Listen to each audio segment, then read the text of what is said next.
Hey everyone, this is RNY Dawn and it's March 3rd, 2016. I'm just over 2 weeks out from my RNY gastric bypass surgery, which was February 17th. It's hard to believe it's been over 2 weeks already. Uh, it's a little weird recording these videos because I'm staring at the light, but I really want to look at myself, but that's weird too, so I'll just look at the light and talk to you. Um, so yeah, gastric bypass was February 17th. I'm so sorry I haven't updated since my last video.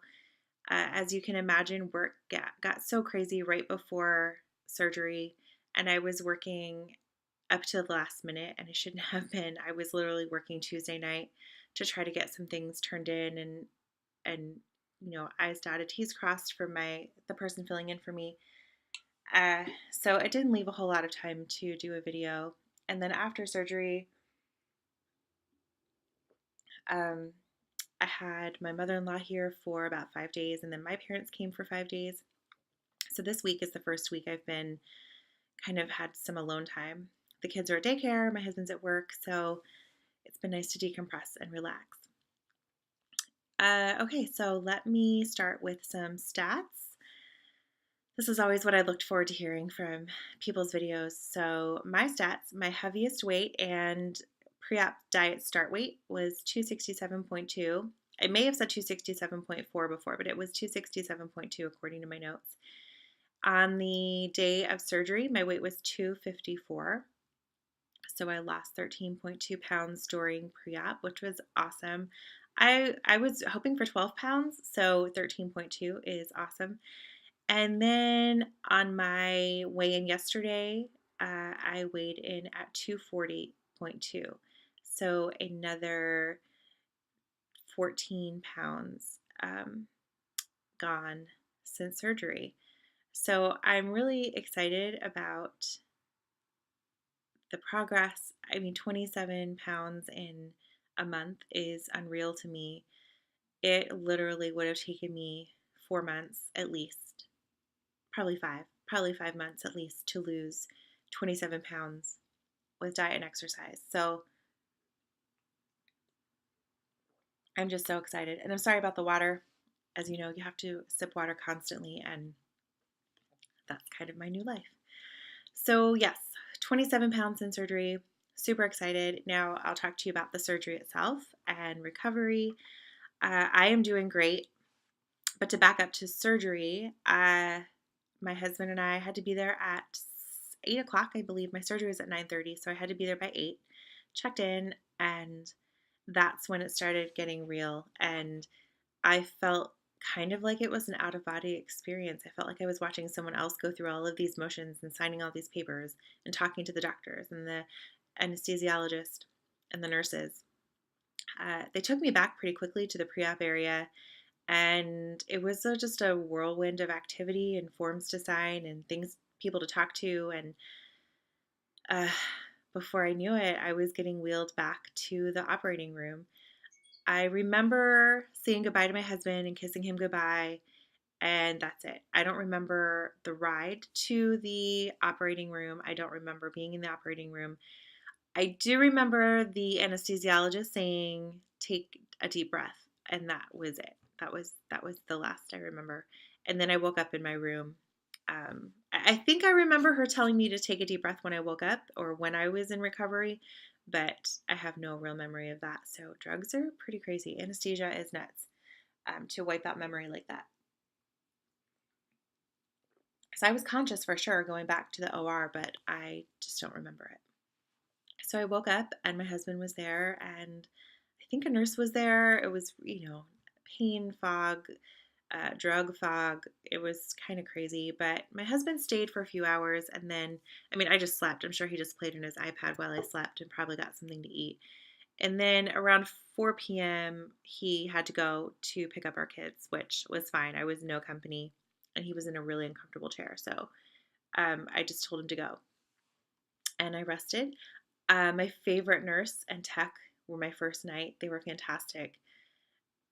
So kind of off topic, but my husband accidentally took my glasses back home with him. So, and I obviously didn't have in my contacts, so I couldn't see very well. I am nearsighted, so I can't see things far away.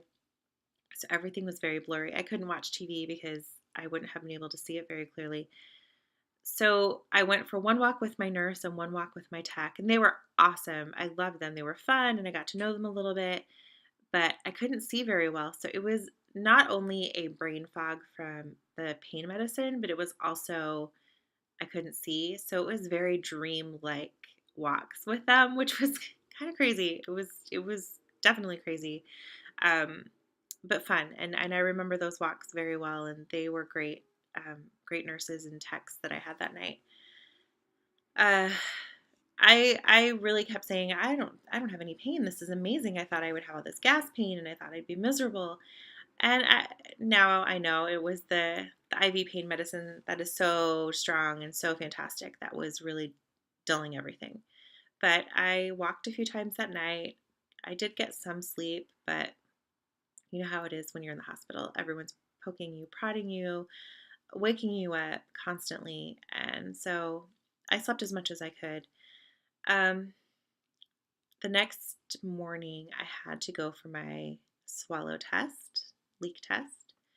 And that was probably the most just annoying thing I had to do. I know it's important and I'm glad I did it and all of that good stuff. But it was 8:30 in the morning. I was so tired, doped up, of course, and they wheeled me down. I sat there for a while, and then I had to stand up to have the X-rays taken, or whatever they're called. I don't know if they're actually X-rays. But what you have to drink is just so gross.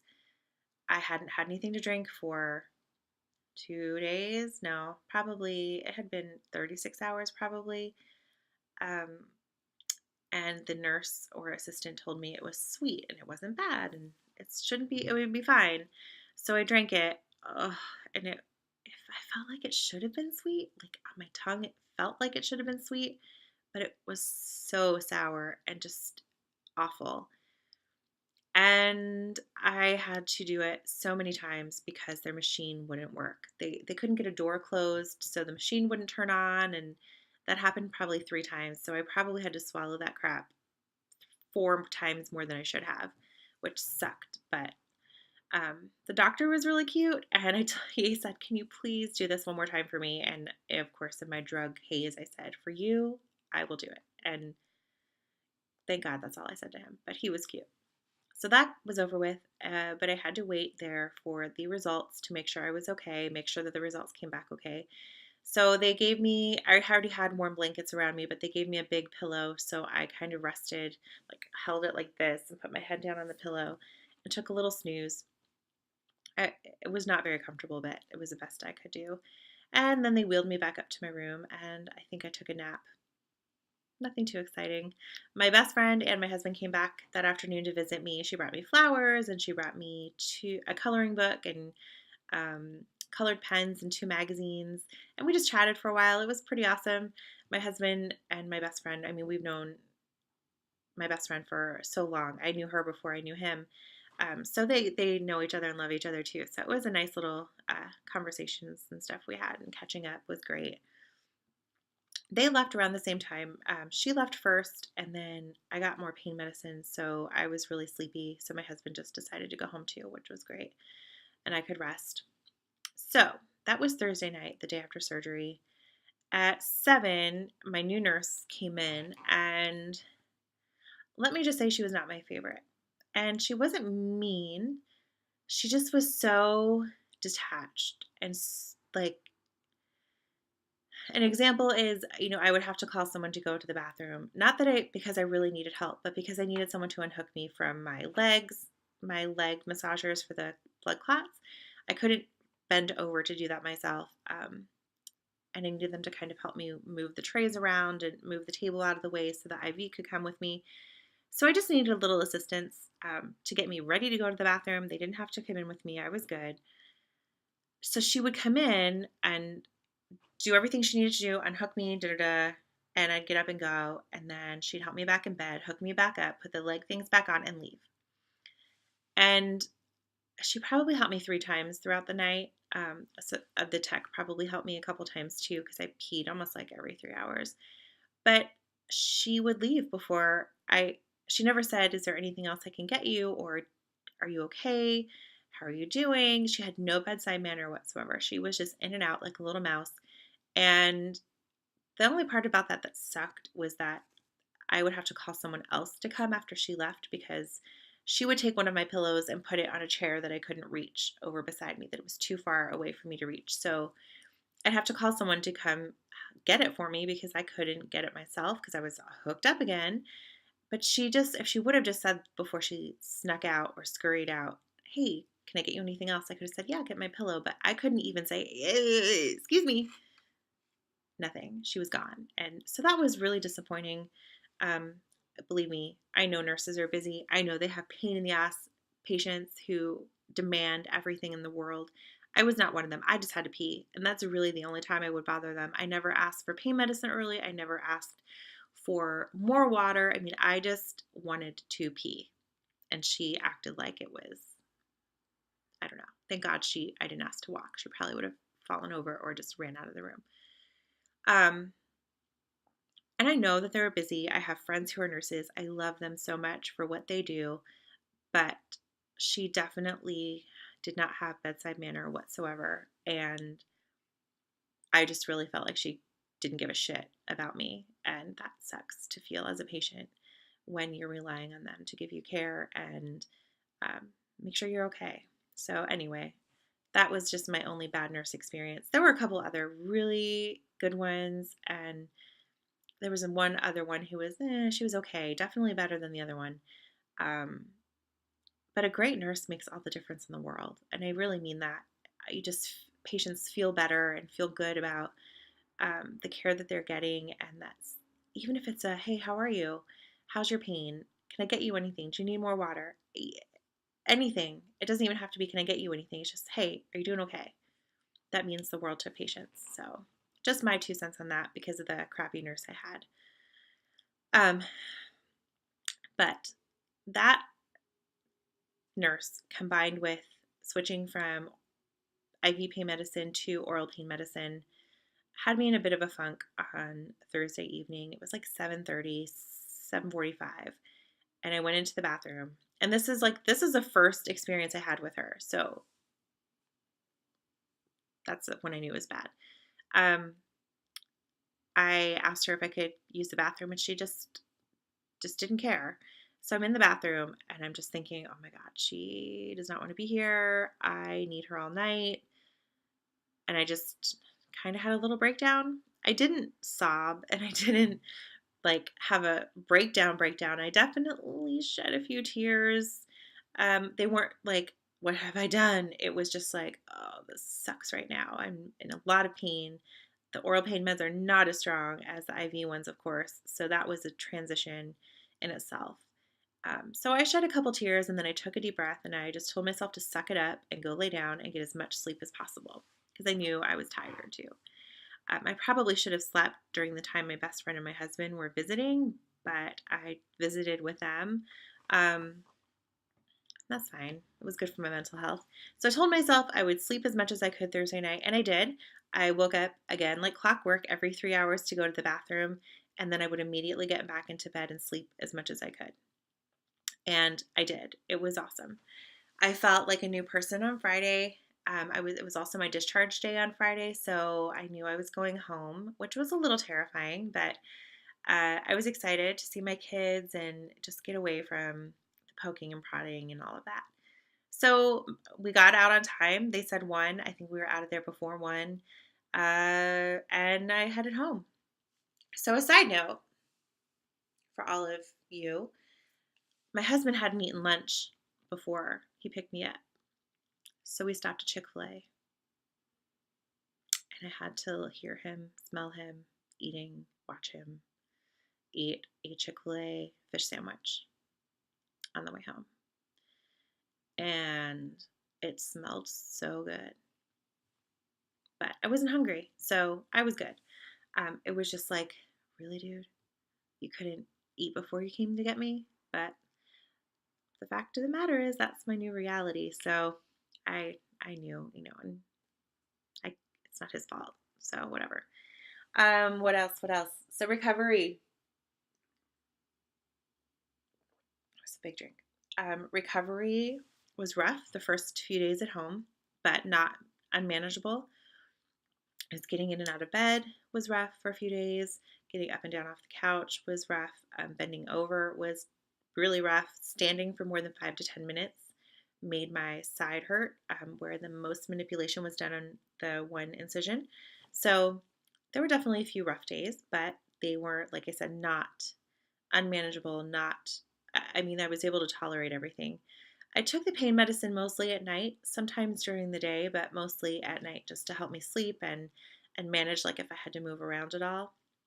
One of the other biggest pains in the ass, oh, so glad it's gone, was an On-Q pain pump.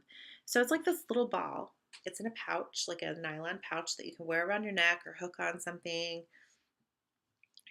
It's just a little pouch, but there's medicine. It's kind of like a Novocaine, and there was an incision right below my bra strap line, and they put these little wires down, which like in my abdominal wall, not I don't know, abdominal wall, and it just helped numb the incision sites, I guess, and help with pain.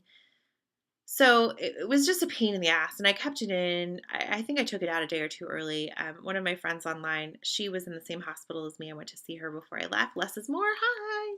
Hi. And she took hers out early and texted me and said, "Don't take it out." So I kept it in a couple extra days because she warned me. But I did take it out early, and thank God, because that is such a pain in the ass in conjunction with my CPAP that I had to wear. So not being able to move, having the pain pump around my neck, plus the CPAP, like all these tubes and just annoying things that made the first few days of recovery a little suckier. But it was better once I got rid of that stupid pump. So once that was gone, I felt a little more free. Then recovery just started getting better and better. I am very lucky that I didn't have any problems keeping down my protein shakes or water. Every day I was able to get in the required amount that my nutritionist asked me to do and had no issues with getting sick. I definitely wasn't hungry at all. So I had to force them down a little bit, but they were fine. Food, the first 5 days, I really wasn't hungry at all. Like the thought of food was not appealing. But then when my parents came, my mom was making these great dinners and I was helping, but it was like, oh, I have to watch them eat tacos and watch them eat pasta and watch them eat this and that. And it got a little frustrating. One night I was really frustrated and kind of pissed off about it. I think they were eating like burrito bowls, and I helped make this awesome pulled chicken with peppers and adobo sauce. Like it was so good. And they had rice and sour cream and avocado and cilantro and all the things I love. And I watched them eat it and just got pissed. And I just said, I need to go to bed. I was tired. I was grumpy. I was just not happy. And then I got my period the next day. So that kind of explained most of it, I think. So I haven't really been angry about food, especially since now, yay, I'm off the liquid diet. So I know every doctor is different. Every nutritionist is different. My office was full liquids for 2 weeks after surgery. And full liquids included cream soups, low-fat cream soups, I should say, pudding, sugar-free pudding, sugar-free jello, bouillon, broth. Nothing exciting. The soups were probably the best addition. And then yesterday, I got the go-ahead to go to the mushy phase. My mushy phase is very similar to other people's soft foods phase. So for my mushy phase, I can have cooked vegetables that I chew very well, egg salad, tuna salad. I can have baked fish. I can have chicken. I can have anything that's soft and kind of shredded as long as I chew it really well. And it's not dry. I can have scrambled eggs, regular eggs, avocado, meatloaf, meatballs, like minced meats. That sounds really gross. And ground meats. So I can have all of that on the mushy phase. Spaghetti squash. There's a whole list. She sent me recipes, and I have all kinds of foods I'm allowed to have. And then I move on to soft foods at the end of the month. So I'm on this phase for 4 weeks, which is doable. There's a whole new world of food available to me now other than just liquid stuff. So that's really exciting. I don't know what else to say. Everything is going really well. I feel awesome. I actually have another like week off of work, but I asked to come back a little early. Believe me, I would like another week off of work, but I'm using short-term disability and it's 60% of my pay. And there's just a lot of bills we have to pay and things we have to do and trips. We're going to Jamaica. So I really need to get back on track. I'm ready to go back to work. I probably could have started this week. But I'm glad I didn't, to have some more time to rest. So I go back to work Wednesday of next week. So it's 3 weeks after surgery, which I think is pretty reasonable. I will do another video probably next week and just say hi and I'll probably weigh in once a week now. At least post once a week with my weights. I'm probably going to weigh myself every day if I'm really being honest with myself, but I might as well while the scale's still going down. So that is it for me today. Thank you for watching. I have 11 subscribers, which is so cool to me. I never thought I'd have one. And just a shout out to my friend Emily. If you are not following her or subscribed to her channel is Fit and Free Emily. I will double check that, but I'll link it in the comments below. But she's fantastic and she's in the start of her gastric bypass journey too. Her surgery is hopefully going to be in the next month or two. So be sure to follow my dear friend Emily. And I will talk to you guys soon. If there's anything you want to know about pre-op phases or recovery at this point, just let me know. Leave a comment and I will talk to you soon. Thank you. Bye, guys.